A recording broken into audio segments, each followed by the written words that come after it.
Ya, pemirsa jangan pernah Anda sepelekan rasa kantuk apalagi saat Anda berkendara. Ya, mengantuk bahkan menjadi faktor penyebab kecelakaan yang mematikan dan terus meningkat setiap tahun. Ya, memang kalau kita bicara soal mengantuk atau rasa kantuk itu adalah anugerah. Ya. Tapi kalau Anda biarkan dan Anda kurang tidur dalam kurun waktu yang lama, ini bisa mengancam kesehatan Anda. Betul, lalu seperti apa hubungan kantuk dan kesehatan? Kami akan hadirkan ulasan selengkapnya dalam Kacamata Michael.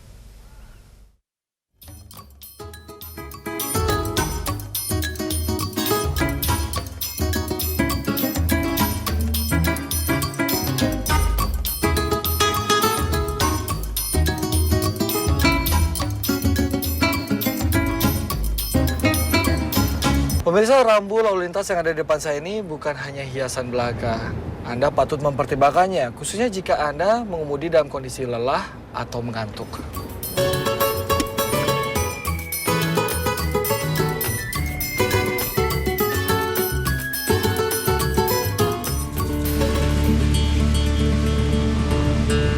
Masih segar ingatan kita beberapa kecelakaan lalu lintas yang terjadi sepanjang tahun 2013.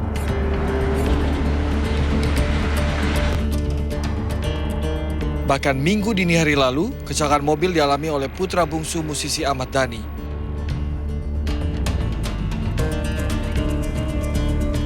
Memang belum ada kepastian penyebab kecelakaan yang menewaskan 6 orang dan melibatkan Aki J ini adalah mengantuk. Namun faktor ini sering menjadi salah satu penyebab utama kecelakaan. Apalagi waktu kejadian tersebut adalah minggu dini hari.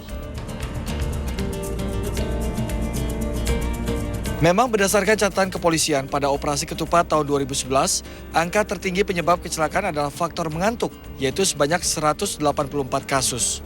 Faktor ini terus meningkat setiap tahunnya, bahkan di tahun 2013 mencapai 623 kasus. Mengendara dalam kondisi mengantuk itu sebenarnya sama bahayanya dengan mengendara dalam kondisi mabuk. Ini yang masyarakat kita kurang sadari. Jadi begitu kita mengendara, misalkan mata udah mulai pedas, mulai menguap, ya kan, kemudian jalan itu, tiba-tiba seperti bangun dari lamunan, ya, 10 menit, 15 menit perjalanan kayak lupa aja gitu. Pernah? Nah, tahu apa yang terjadi? Microsleep. Jadi sebagian otak kita sebenarnya sudah tertidur, sehingga kita mengendara pure insting, naluri. Bahaya sekali karena kalau ada apa-apa mendadak kita nggak bisa menghindar, terlambat responnya. Yang paling bahaya nih sebenarnya tandanya adalah kalau kita mengendara udah mulai bersandar, kepala di headrest, itu sudah bahaya. Seharusnya kita sudah harus minggir, berhenti, istirahat dulu. Kenapa? Karena tidak ada satu zat pun yang bisa menggantikan efek restoratif tidur. Cuma bisa di restore dengan tidur.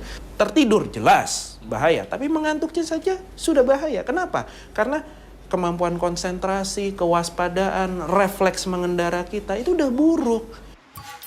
Konsentrasi dalam berkendara penting karena menyangkut keselamatan diri sendiri dan orang-orang di sekitar kita. Namun rasa kantuk yang datang menyerang terkadang tidak kenal waktu. Pak Riki, ini kalau kita bicara soal tidur, Bapak tidur sehari berapa lama, Pak? 6 jam sampai 7 jam, Pak. 6 sampai 7 jam. Kira-kira ada rasa kantuk yang menyerang Bapak di jam-jam berapa aja, Pak, biasanya? Biasanya itu kalau pagi, biasa jam 11 pagi ya. Ya, kalau sore sama sekitar jam-jam 4, jam 5. Biasanya jam 3, jam 11 tuh. Kalau dalam sehari kira-kira Bapak tidur berapa lama sih, Pak? Ya dari jam 11 aja sampai jam 5. Rasa ngantuk itu menyerang jam-jam berapa aja, Pak? Jam 12. Lalu? Jam 12 ngantuk kan. Tidur dulu sebentar, paling di sini doang sambil jualan. Kalau sehari itu Bapak biasanya tidur berapa jam ya? Kalau biasanya normal 8 jam lah ya. Biasanya rasa ngantuk itu menyerang di jam-jam berapa aja, Pak? Itu sekitar jam di atas jam makan siang ya, jam 1, jam 2 itu udah merasa ngantuk. Tapi kalau udah setengah jam udah hilang lah gitu. Oke. Nah biasanya kalau Bapak nggak bawa tidur, Bapak ngerasa seperti apa? Itu kayak gimana ya, kayak kegiatan kayaknya lemes gitu. Tak ada salahnya Anda mulai memenuhi kebutuhan tidur Anda secara teratur. Karena hilangnya rasa kantuk dapat meningkatkan kreativitas dan produktivitas. Nah, apakah Anda termasuk orang yang memiliki rasa kantuk berlebih? Kantuk kalau kita kurang tidur itu kita sebut sebagai mengantuk yang normal. Tetapi hypersomnia atau kantuk berlebihan adalah rasa mengantuk pagi bangun nggak segar, siang masih mengantuk gitu ya. Walaupun si penderita tidurnya sudah cukup. Udah tidur 8 jam secara rutin setiap malam, tapi kenapa bangun pagi masih nggak segar, siang terus mengantuk, terus perlu kafein, terus perlu nikotin.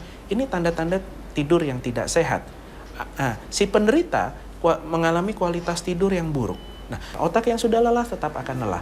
Jadi kalau mengendara jarak jauh misalkan, atau di tengah pekerjaan gitu ya, penting tapi ya udah nggak tahan ngantuk betul, nomor 1 silahkan minum kopi, nggak apa-apa. Saya sebut sebagai nap a latte, ya, artinya minum kopi, kemudian tidur aja sebentar, power nap sekitar 15 menit, 20 menit.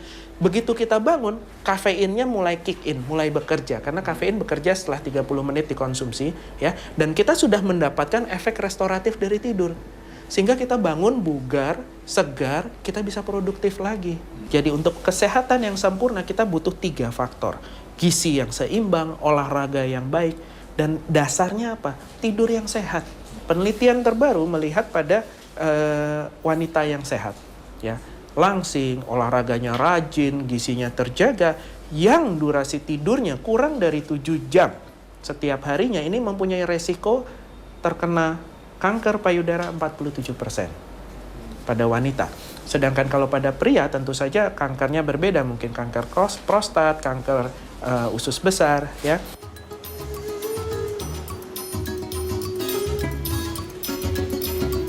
Pemirsa, rasa kantuk berlebih jangan Anda pandang remeh. Karena jika dibiarkan terjadi dalam jangka waktu yang lama, bisa membahayakan kesehatan Anda, termasuk mengancam keselamatan Anda saat berkendara.